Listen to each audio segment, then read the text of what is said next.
ataupun bertepuk tangan. Ya, terima kasih. Silakan saudara terdakwa untuk dibacakan. Yang saya hormati, yang mulia Bapak-Bapak Hakim Majelis, Ibu Bapak Penasihat Hukum saya, Ibu Bapak Jaksa Penuntut, istri, keluarga, sahabat, yang Ibu Bapak teman-teman media, Assalamualaikum warahmatullahi wabarakatuh. Kita semua, Om Swastiastu, Namo Buddhaya, salam kebajikan. Ibu, Bapak yang saya hormati, duplik saya ini akan jauh lebih pendek dan lebih sederhana dari pledoi saya. Maka saya berharap Majelis Hakim dan Ibu Bapak sekalian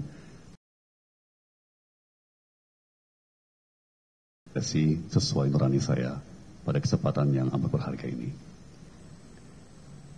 Kalau judul pledoi saya adalah di persimpangan,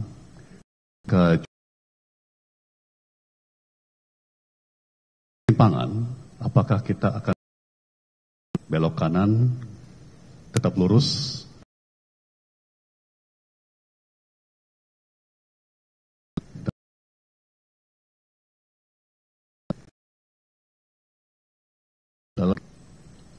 namun apapun pilihan kita, ke arah manapun kita pada persimpangan, kita tetap bisa menjadi manusia, tidak harus menjadi mesin.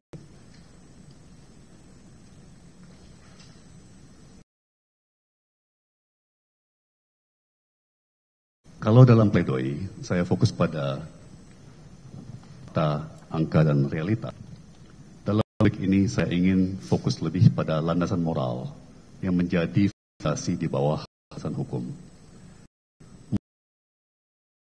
Di bawah fondasi.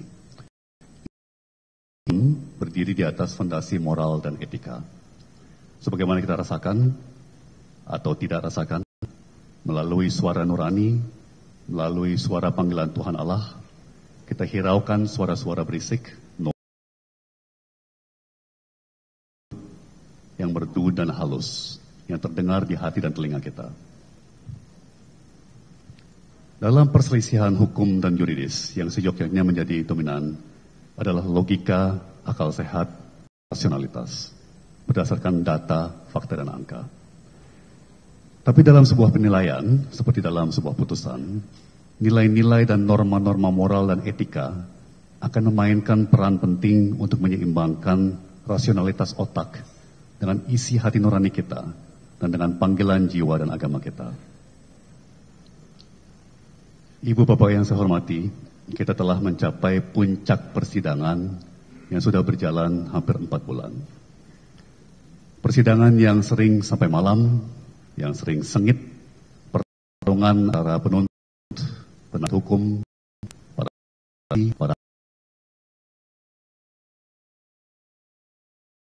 bahkan dengan media dan dengan publik. Tensi dan emosi rasanya juga sedang mencapai sebuah puncak. Pasti banyak pihak dalam perkara ini juga lumayan lelah pada titik ini. Halnya seperti dalam sebuah proses seperti pemilu, di mana setelah sebuah pertarungan kampanye yang sengit, kita mengadakan yang namanya masa tenang.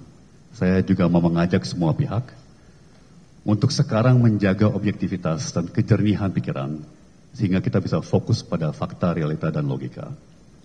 Mari kita lakukan bersama-sama demi melayani tujuan yang lebih besar, yaitu menegakkan keadilan. Bukan hanya untuk hari ini, tapi untuk besok dan untuk kemudian hari. Perkara ini adalah pertama kalinya dalam hidup saya menyaksikan langsung, bahkan langsung dari kursi seorang terdakwa, pertarungan dalam persidangan antara penuntut, penasihat hukum, para saksi, para ahli, terdakwa, dan pihak-pihak lain yang menjadi bagian dari perkara. Yang saya amati,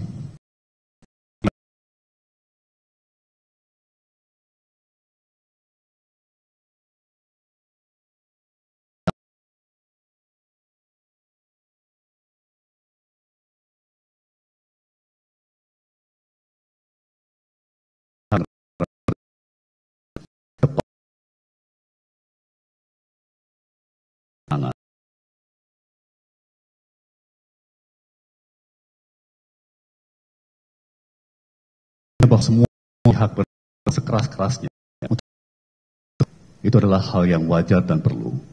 Namun suatu titik menurut saya yang jenak. Debu, abu, tangan dapat sehingga udara kembali jernih dan suasana dapat kembali hening. Sehingga majelis hakim dapat mempertimbangkan, dapat merenungkan perkara ini dengan hati dan tenang dan jernih. Karena kalau masih tetap suasana abu, debu, asap, kabut berisik, maka akan sulit untuk dapat mewujudkan keanuran.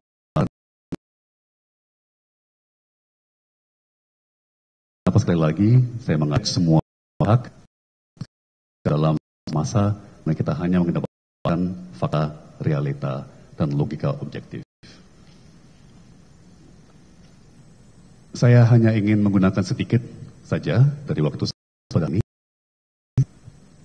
menyangkut poin dalam jaksa, poin baru yang ditonjol atau wujudkan oleh penuntut dalam repliknya menanggapi.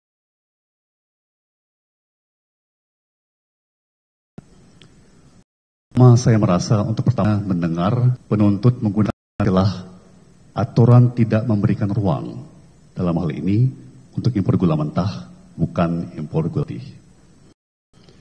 Ini membuat saya bertanya,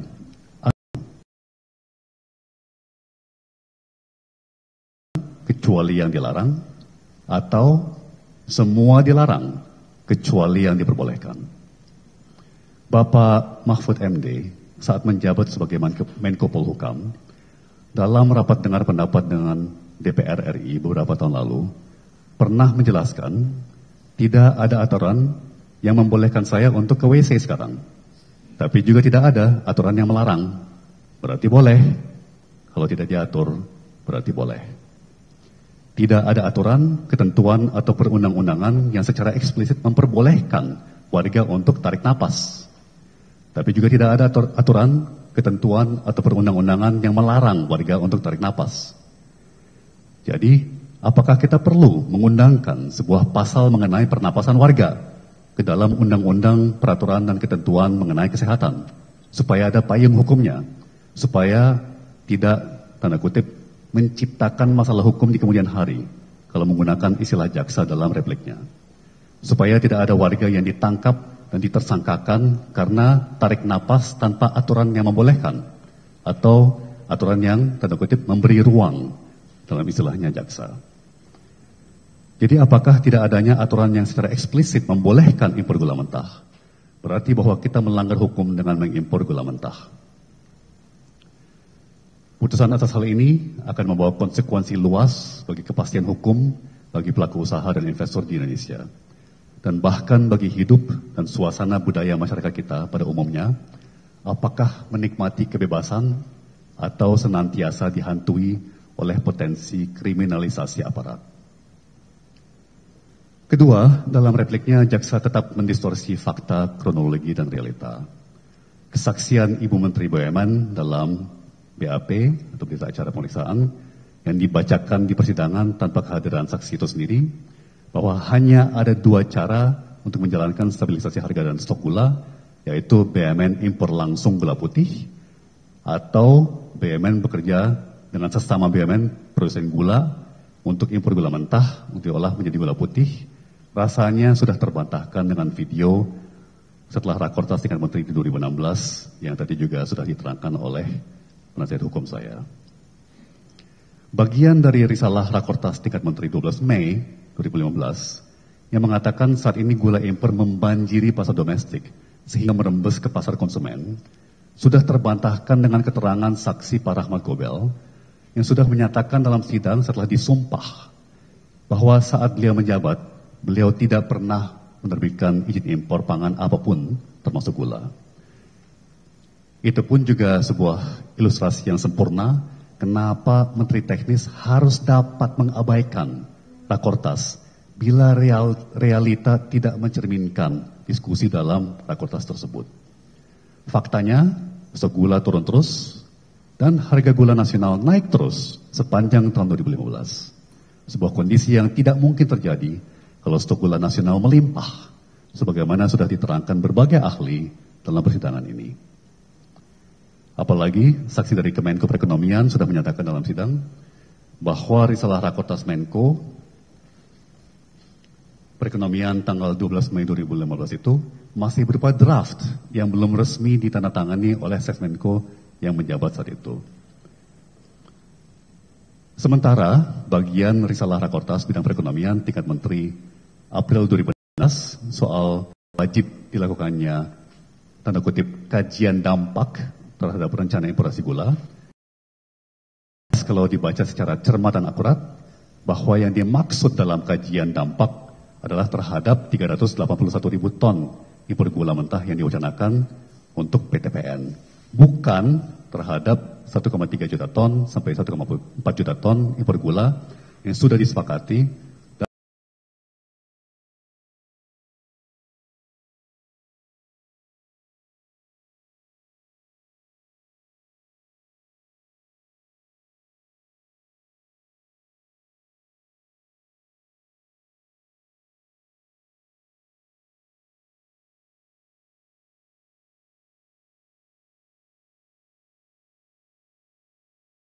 Menteri Perdagangan RI yang menjabat saat itu.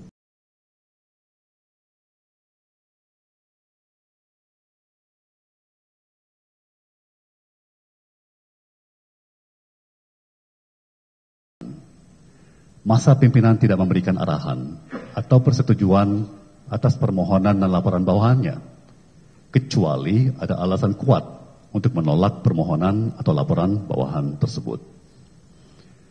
Tapi arahan yang saya berikan adalah agar semua jajaran dan pegawai menjalankan segala langkah yang diperlukan secara tepat waktu. Tentunya dengan selalu memperhatikan dan mematuhi peraturan, ketentuan, dan perundang-undangan yang berlaku untuk menyukseskan kebijakan pemerintah, yaitu importasi, pengolahan, dan distribusi gula demi meredam gejolak harga dan stok gula nasional yang akan terjadi kalau kita lalai dalam menunaikan tugas kita. Saya tidak pernah memberikan arahan kepada bawahan agar produsen gula tertentu ditunjuk, apalagi distributor tertentu ditunjuk, apalagi berapa alokasi impor gula diberikan kepada siapa. Kemudian pada fondasi moral dan etika perkara dan persidangan yang ingin saya ulas sedikit. Jadi perseberangan dalam persidangan sambil terjaga etika, profesionalitas, dedikasi, dan integritas. Saya mau mencoba untuk mengangkat beberapa hal ini di perspektif dan semangat positif, sekaligus memanfaatkan kesempatan ini untuk mendaftarkan melalui dokumen duplik ini ucapan terima kasih kepada berbagai pihak dalam perkara ini. Pertama, saya mau menyampaikan selamat dan rasa terima kasih yang dalam kepada segenap jajaran dan pegawai terkait di kementerian dan lembaga, termasuk Kemenko Perekonomian, Kementerian Perdagangan, Kementerian BUMN, Kementerian Perindustrian, Kementerian Pertanian, BKPM, dan TNI Polri. Juga kepada manajemen dan ribuan karyawan industri gula, baik BUMN maupun swasta, baik produsen maupun distributor atau pedagang, dan koperasi. Kerja keras ibu bapak yang menyelamatkan negara dari gejolak harga dan stok berbagai bahan pangan, termasuk gula, di tahun 2015. Menteri dan pimpinan lembaga seperti saya yang cenderung mendapat sorotan dan perhatian besar. Namun sebenarnya ribuan pahlawan tak dikenal, seperti ibu bapak yang bekerja keras dari hari ke hari, dari minggu ke minggu, negeri kita dari malapetaka. Saya bangga dan amat bersyukur atas kerja keras, keberanian mengambil keputusan, dan keberanian menghadapi risiko bisnis, risiko pasar, dan risiko politik. Guna menjalankan tugas dan tanggung jawab ibu dan bapak sekalian. Dan saya tidak akan mengkhianati karya baik Ibu Bapak sekalian dengan menyatakan bahwa apa yang Ibu dan Bapak laksanakan di 2015-2016 merupakan sebuah kesalahan, apalagi bagian dari sebuah tindakan pidana. Kedua, saya mau menyampaikan selamat dan rasa terima kasih yang paling dalam kepada tim penasihat hukum saya yang sangat amat luar biasa dan yang sungguh-sungguh saya cintai. Penasihat hukum saya lah yang menjemput mandat pembelaan saya. Segenap penasihat hukum saya bekerja untuk sebuah idealisme, sangat bukan untuk tujuan keuntungan finansial. Baru minggu lalu, saya baru ketahui bahwa saking lembur sampai berlebihan, ada beberapa penasihat hukum saya yang sempat harus dirawat di rumah sakit. Dalam karir saya yang panjang di dunia usaha, dunia keuangan dan dunia perekonomian, maupun perpolitikan, saya belum pernah bekerja sama dengan sekelompok penasihat hukum dengan tingkat dedikasi dan idealisme setinggi yang saya alami bersama Ibu Bapak penasihat hukum saya pada perkara ini. Apapun putusan atau hasil akhir dari persidangan ini, saya mau tegaskan bahwa perjuangan kita sampai titik ini merupakan sebuah kesuksesan yang mengagumkan. Ketiga, saya mau mengucapkan terima kasih kepada Bapak-Bapak Hakim Ketua dan Hakim Anggota Majelis. Di samping menjalankan tugas yang melelahkan dan kompleks, saya juga mengapresiasi berbagai upaya Majelis Hakim untuk menertibkan persidangan, agar persidangan dapat sejauh mungkin berlangsung dalam suasana hikmat kebijaksanaan. Juga atas berbagai perlakuan manusiawi kepada saya dari Majelis Hakim dan institusi Pengadilan Negeri Jakarta Pusat, termasuk namun tidak terbatas izin untuk saya berobat ke dokter dan rumah sakit. Keempat, saya mau mengucapkan terima kasih kepada para jaksa yang bekerja secara profesional atau sekurang-kurangnya seprofesional mungkin. Saya wajib mengakui bahwa saya mendapat perlakuan yang cukup manusiawi selama saya dalam tahanan kejaksaan. Terima kasih juga atas izin berobat dan fasilitasi keperluan lain, termasuk keperluan keluarga dan keperluan mendasar lainnya. Saya mengerti bahwa banyak dari Ibu dan Bapak sekedar menjalankan tugas dan perintah atasan. Kelima, sama halnya seperti adanya panitera di pengadilan yang di belakang layar memastikan bahwa sistem audio dan sistem pendukung lainnya semua berjalan lancar. Di kami juga ada tim operasional yang bekerja luar biasa keras untuk antara lain merekam dan dokumentasi dan memberikan berbagai jasa penunjang lainnya. Saya amat bangga, bersyukur dan terharu atas kerja keras, dedikasi, dan kecerdasan tim operasional kami. Keenam, sekali lagi saya mau secara singkat mencatatkan rasa syukur dan terima kasih saya kepada sahabat, kerabat, pendukung, simpatisan, dan warga publik. Ada yang mendukung dan membantu saya secara terbuka, dan banyak juga yang mendukung dan membantu saya secara tersembunyi dengan satu alasan atau yang lain atau pertimbangan. Ibu Bapak menganut berbagai agama dan berasal dari berbagai lapisan dan berbagai kalangan masyarakat. Dari yang muda sampai yang lansia. Ini baru namanya Bhinneka Tunggal Ika. Saya hanya mau menyampaikan bahwa cinta kasih yang Ibu Bapak arahkan kepada saya bukan satu arah, tapi dua arah. Saya juga mencintai dan amat menghormati Ibu Bapak sekalian. Dan saya meminta maaf atas serba keterbatasan, serba ketidaksempurnaan, dan berbagai kekurangan saya. Semoga kebaikan Ibu Bapak semua dibalas dengan pahala yang sebesar-besarnya, karena tidak mungkin seorang saya sendiri, berapapun sisa usia yang diberikan kepada saya, bisa membalas melunasi utang budi saya pada Ibu Bapak semua. Terakhir, secara singkat saya juga mau kembali memanjatkan rasa syukur dan cinta kasih saya kepada istri, anak-anak, dan keluarga saya. Kesetiaan, ketabahan, iman dan kekuatan jasmani dan rohani dalam senantiasa mendukung dan membantu saya dalam situasi yang sulit, mengajarkan kepada saya seperti apa itu cinta kasih yang sejati. Kenapa saya uraikan satu persatu rasa syukur saya kepada para pihak di atas? Karena kalau kita mengambil sudut pandang yang lebih luas atas perkara dan persidangan ini, sebenarnya banyak contoh-contoh perilaku berperi kemanusiaan yang patut kita banggakan dan patut kita syukuri. Inilah fondasi yang paling mendasar, kemanusiaan dan berperi kemanusiaan tingkah laku kita. Inilah yang saya maksud tadi saat mengatakan saya mau mengulas fondasi moral dan etika perkara dan persidangan ini. Contoh-contoh perilaku bermoral dan beretika baik tadi yang membuat saya terus percaya bahwa sungguh bangsa Indonesia adalah bangsa yang terbaik di dunia.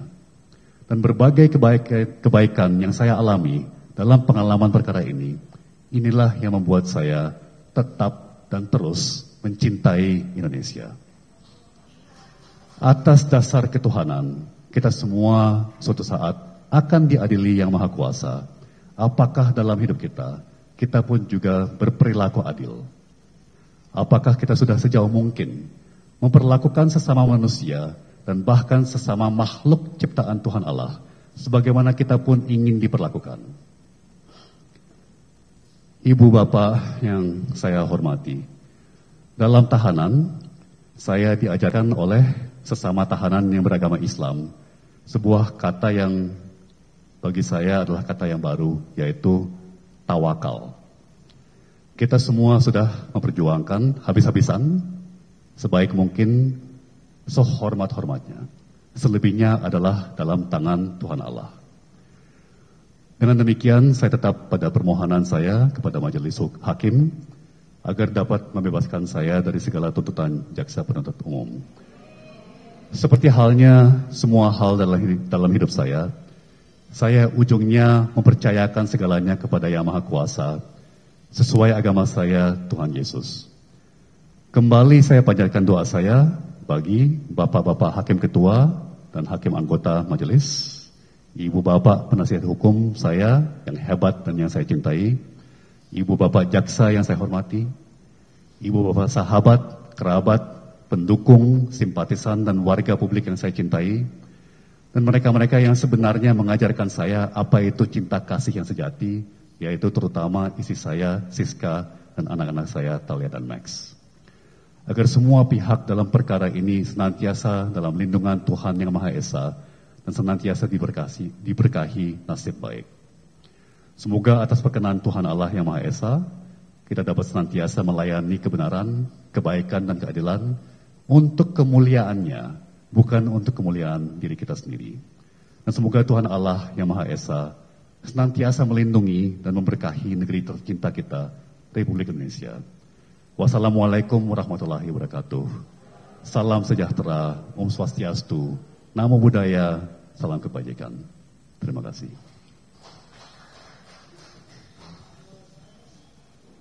Baik, silakan diserahkan untuk duplik dari terdakwa.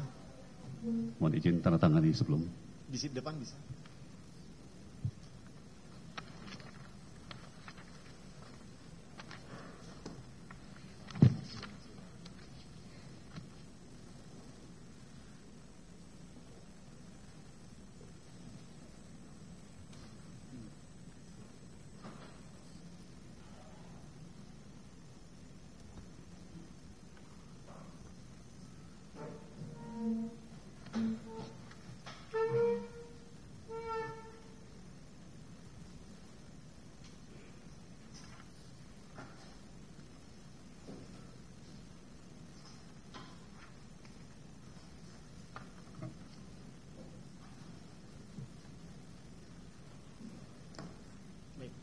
Terima kasih.